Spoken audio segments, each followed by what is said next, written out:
In this video, we'll be testing for a substring.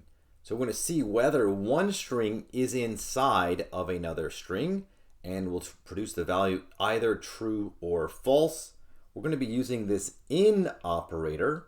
So this is a binary operator. We have one argument on the left, another argument on the right, and then the value produced will always be either true or false. And it's going to read like plain English. Let's take our string right here. Python is eating the world. And the way this works is that you have another string, and we can just create one, a literal string like this. We can say, is the word eat in S? So we have a string over here. And we just say, is this word eat in our string S? And we're just asking Python, is eat in S? And the answer is true.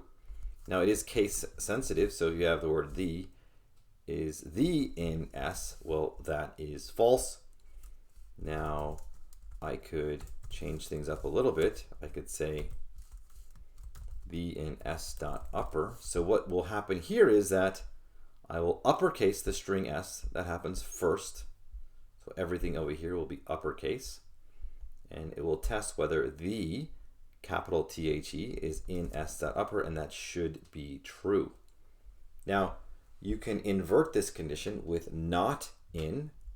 So we could say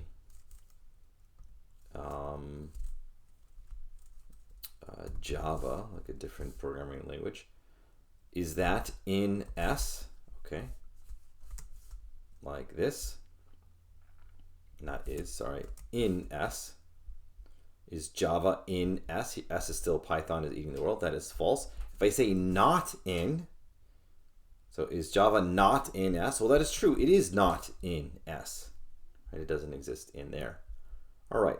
Now, there's another way of doing this, and that's with the find method. So s.find. The way you do this is that you place in the substring you're looking for. So here, S is still Python is eating the world. And you put in the word eat, you pass in a substring, and it just tells you the exact location of where it is. So it starts at the 10th character, and you can verify that. You can say, all right, well, what is let's slice over here from 10th to the end, and that's exactly where it found it. Now, if something is not in there, so let's say s.find Java, it will return -1. So that clue is, all right, -1. That index is just Python's way of saying, okay, it does not exist in there.